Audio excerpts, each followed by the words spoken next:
আরে এই যে নবাব পুত্তুর, বাড়ির মধ্যে শ্বশুর করে সাইকেল চালায় বুঝি? আর কেউ বুড়ি বাসন্তীর মতো ছু করে একদমে ডাল নিয়ে যায়? হ্যাঁ যায়, খাবার সময় সব যায়। শান্তি শান্তি শান্তি।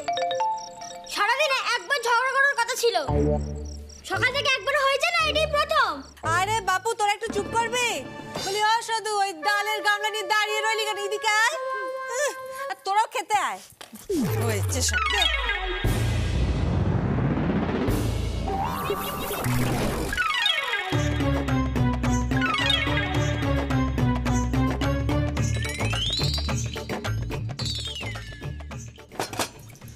বড়মা, গঙ্গা ঝোলের মাছ খায়নি, আপনি গঙ্গাকে ভাজা মাছ দেবেন কেমন?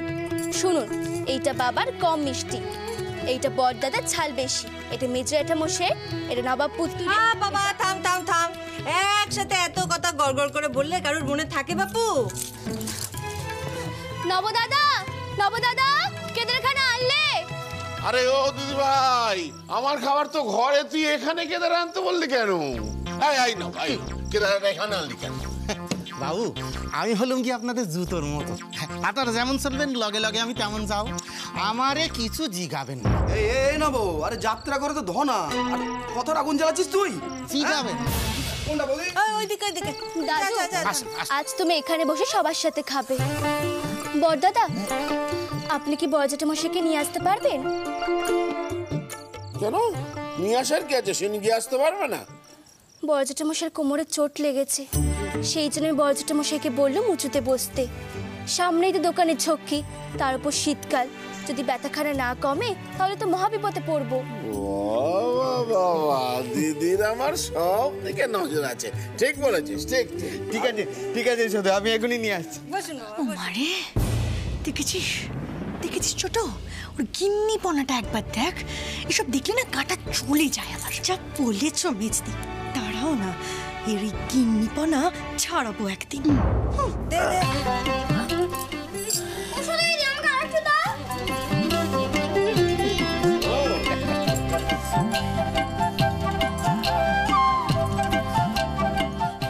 এসো এসো এসো, ধরে ধরে এসো, এসো বাবা, এসো।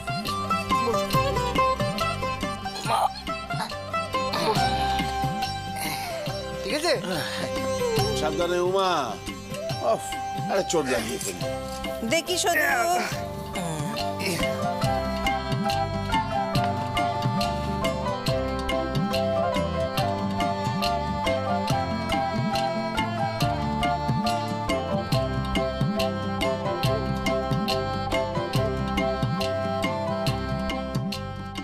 আচ্ছা বাবা, তাহলে পুজো কবে হবে? মানে পুজোটা হয়ে গেলেই আমি শাড়ি টাড়ি কিনে দোকানটাকে সাজিয়ে ফেলবো। শুভ কাজে দেরি করতে নেই, আমি কালকেই পুজোর ব্যবস্থা করছি। সময়ের কাজ সময় করা ভালো। সময়ের কাজ আর সময়ে হচ্ছে কোথায়? অসাধু, ডালটা নিয়ে যা, তরকারিটা নিয়ে আয়, যা তাড়াতাড়ি। দেখো, আমার একটা প্রস্তাব আছে। শুধু এত বড় একটা কাজ করলো, কাল দোকানের উদ্বোধন, সদুকে খুশি করার জন্য আমি রমাকে নিয়ে আসবো।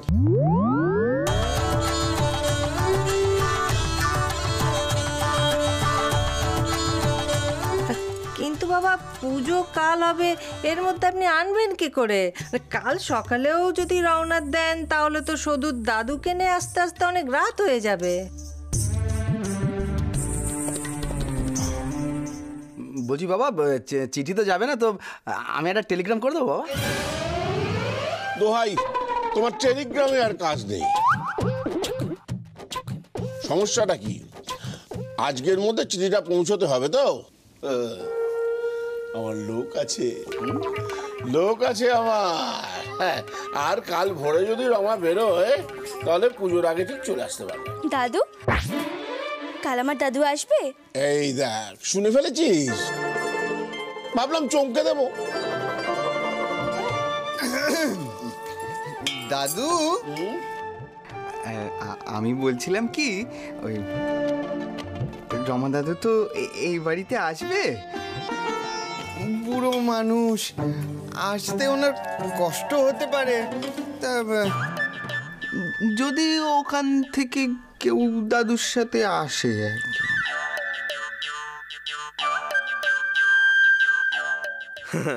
জল সেই গঙ্গাতেই যাচ্ছে। বড়দাদা, দাদুর সাথে আর কেই বা আসবে বলুন? আমি ছাড়া তো দাদু একেবারে একা হয়ে গেছে। আরে শুধু অমন কথা কেন বলছো? তোমার তো কত সই আছে, তাদের কাউকে বললে হয় না? মানে সইয়ের মা, দাদু এক গাড়িতে তিনজনে চলে আসবে, ভালো হবে না? হ্যাঁ, ওই যে সইটা, তোমার কি যেন নাম? আরে যে তোমার বাড়ির একদম কাছেই থাকে।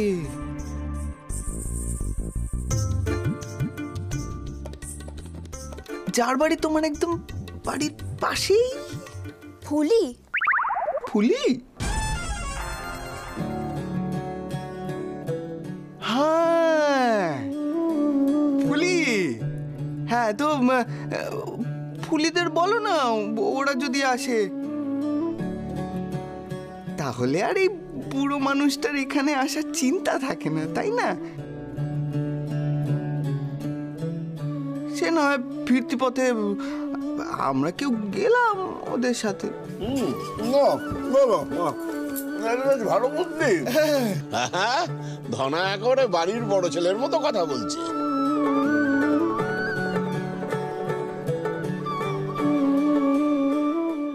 ফুলি যদি আসে তবে কি ভালো হবে।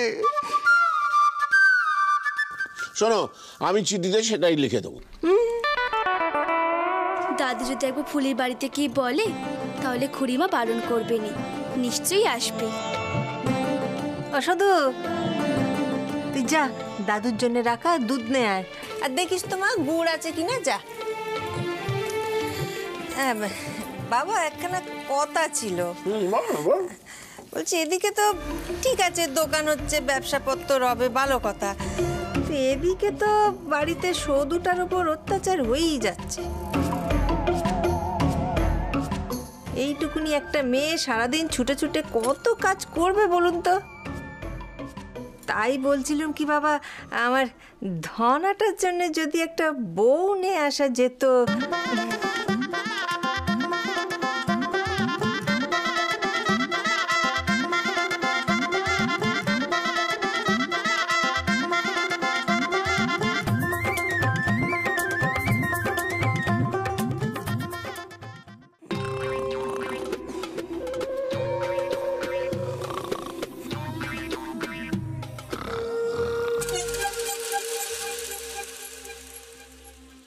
ঘুমিয়ে পড়লো? ও বাবা, কি নাক ডাকছে। রমাকে সিঁড়িটা পৌঁছানোর কি হবে?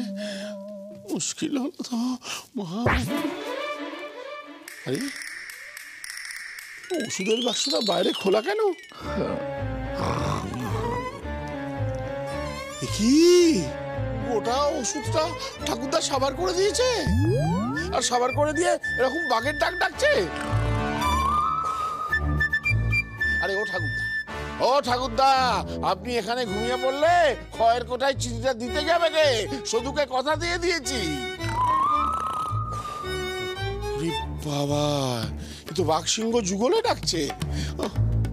ঠাকুরদা, ঠাকুরদা উঠুন না, ঠাকুরদা উঠুন না। আরে উঠুন না ঠাকুরদা। বাবা, নড়ছে না, চড়ছে না, মরে গেল নাকি?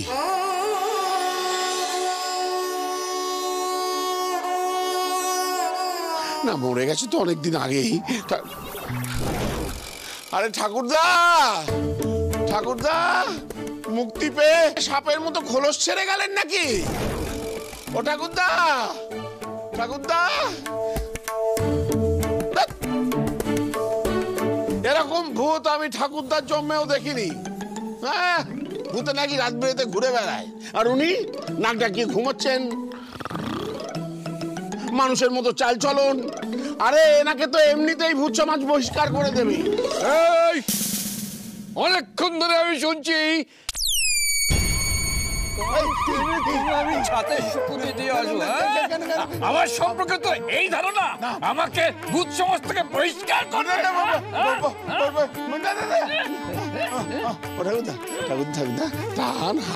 আপনার সম্বন্ধে আমার ধারণা একেবারে গঙ্গা জলের মতো স্বচ্ছ। মানে আমি তো জানতাম এইসব না বললে আপনি উঠবেন না, তাই এই কথা বলেছিলাম। চক বাবা, হ্যাঁ, বাড়িতে ভালো কাজ হচ্ছে, আপনার মুক্তির পথ প্রশস্ত হচ্ছে, আপনাকেও তো একটু কাজ করতে হবে না? বটে, বটে বটে বটে। ওই গঙ্গা জল যে ঘোলা হয় সেটা আমি জানি, আর ঘোলাটা করার দরকার নেই। কি কাজ করতে হবে সেটা বল। খুব সামান্য একটা কাজ, খুব ছোট্ট একটা কাজ। আপনাকে আমি একটা চিঠি লিখে দিয়ে দিচ্ছি। আমার বন্ধু বেল, ওই যে খয়েরকোটা থাকে, মানে রমারঞ্জন, তাকে গিয়ে দিয়ে আসতে হবে। কাল দোকানের উদ্বোধন, ওরা আসবে। দিনের বেলা বলতে পারিস না? তুই ভীমরুতি। আমি ভূত না পাখি? আপনি তো পাখি। না ভূত না, ভূত আপনি তো চড়ছেন কেন? আপনার তো যেতে আসতে এখন সময় লাগে না। আপনি এখানে উদয় হবেন, ওখানে উদয় হবেন। সামান্য চিঠি দিয়ে দিচ্ছি, দিয়ে দিচ্ছি। ঘুম চটকে এখন আমি চলি চিঠি দিতে।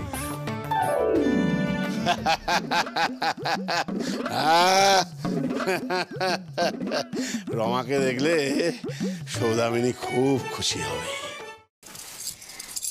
কাল আমাদের পুজো, এমন কিছুটা করতে হবে যাতে লোকে আমাদের দোকানে বারবার আসে। শুধু পুজো করে খই মুরগি দিলে চলবে না। তা কি এমন করা যায় বলো তো?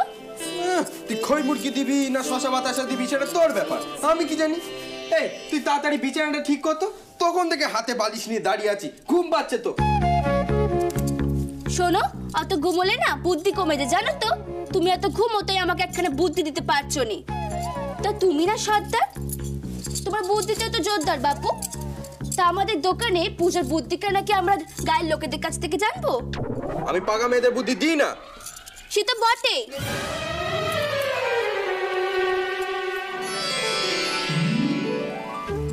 পাকা মেয়েদের বুদ্ধি দাও না দাও, পাকা মেয়েদের হাত থেকে তো খাও। আমার খাওয়ায় কোনো বাজ বিচার কিচ্ছু নেই। তবে শোনো, আমাদের বাড়িতে গুড় শেষ হয়ে গেছে, তুমি আমার জন্য কাল নতুন গুড় এনে দেবে। গুড় দিয়ে কি করবি? কিছু তো একটা করব, যাতে লোকেরা আমাদের দোকানে এসে দোকানখানা মনে রাখে। এই ব্যবস্থা করব আমি। বালিশ পেতে রাখা আছে, তুমি এখন শুয়ে পড়ো কেমন? আর শোনো, কাল ভোরবেলা মোড় ডাকার আগে তোমাকে গুড় আনতে যেতে হবে। ভোরবেলা খেজুর গাছের তলায় যে গুড় দাদা আসেনে, ওনার কাছ থেকে তোমাকে গুড় আনতে হবে। এই দাঁড়া দাঁড়া দাঁড়া, আমাকে ভোরবেলা উঠে গুড় আনতে হবে? এই আমার কি পাগল পেয়েছিস? শোন, তোর এই চোর দাদা গুড় দাদা পালায় পড়ে না, আমি আমার ঘুম নষ্ট করতে পারবো না। তোমাদের দোকানে কোনো কাজই থাকবে না, তা একটা অন্তত কাজ করো। জানো তো, আমার নাচ খুব ভালো লাগছে। আমার উপর অত্যাচার করতে পেরে, তাই তো? আহ না, কাল দাদু আসবে, ফুলি খুড়িমা সবাই আসবে। দাদু আসবে ঠিক আছে, বুলা রাধা তো তো কত বন্ধু আছে, তাদের মারা কি খুব খারাপ? তাদের মাদের বললে তারাই তো দাদুকে নিয়ে আসতে পারতো। খামোকা তোর ফুলির মাকে বলার কি দরকার ছিল? আর ফুলির মা তো ফুলিকে রেখে আসবে না, সাথে ফুলিকেও নিয়ে আসবে। আসবেই তো, কতদিন পর আমার শৈর সাথে দেখা হবে। তা ফুলির নাম শুনে তোমার আমার বেজার মুখ হয়ে গেল কেন? সে কি তোমার ভাগে নাড়ু খেয়ে নিয়েছে, নাকি তোমার বিচুটি পাতা দিচ্ছে? আরে জানিস না ফুলিকে দেখলে বড়দা কেমন করে, আর ফুলিকে ডাকার কি দরকার ছিল? তো সব বিষয় সব সময় পাগামি করা চাই। শোনো, গর্ষা কিন্তু আমাদের দুজনে ভাব করে দিয়েছিল, বলেছিল দিনে একবারে বেশি ঝগড়া করা যাবে না। আজ সকালবেলা একবার ঝগড়া হয়ে গেছে, তুমি কিন্তু আজ আমার সাথে আর ঝগড়া করতে পারবে না বাপু।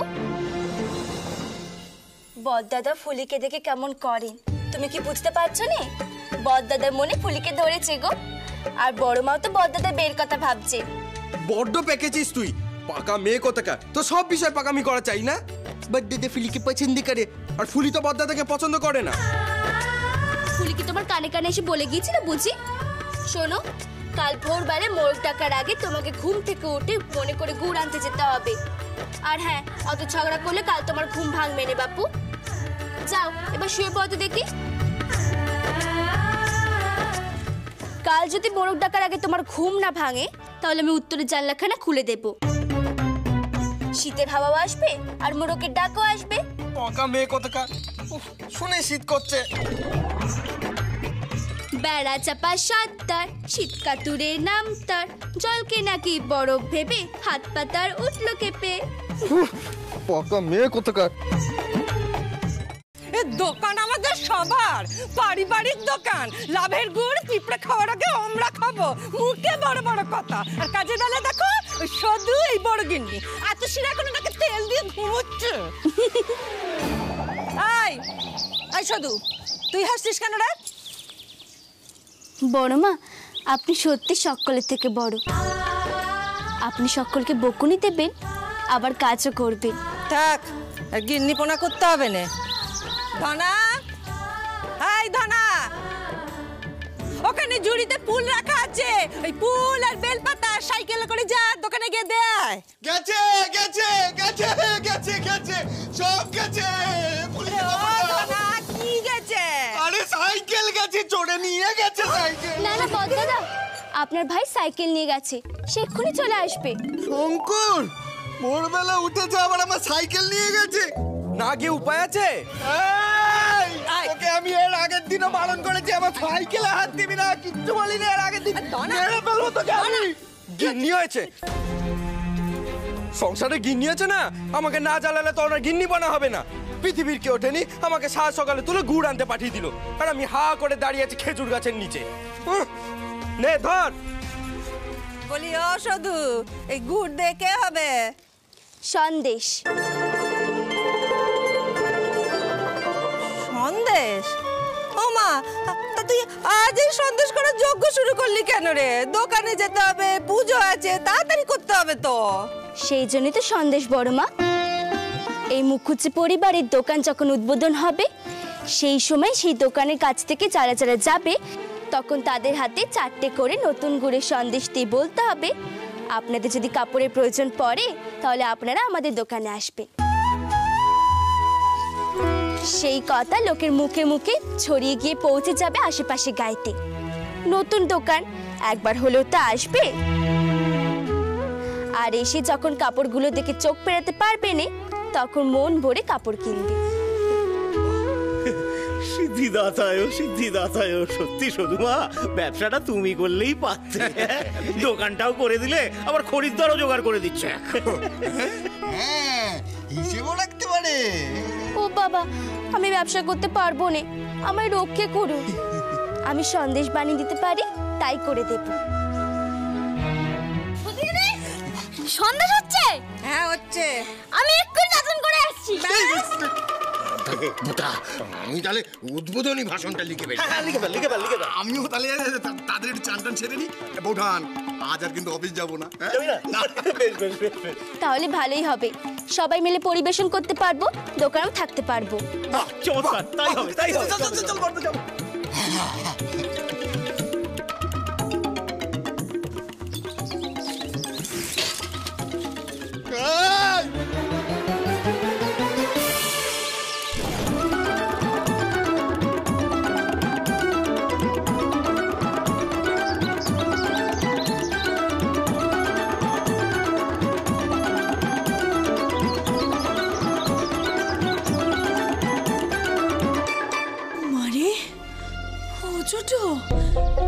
মেয়ে তো দেখছি রোজ কলা গাছের মতো এক হাত করে বেড়েই চলেছে রে।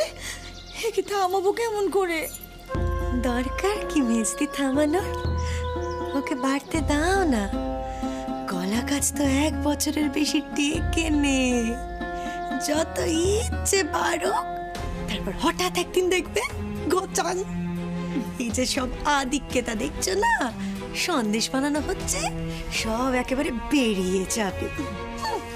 চলো আমরা যাই। চল। মারে গনসা, গনসা চেকে দেখো তো ভালো হয়েছে কিনা। এক্ষুনি দেখছি।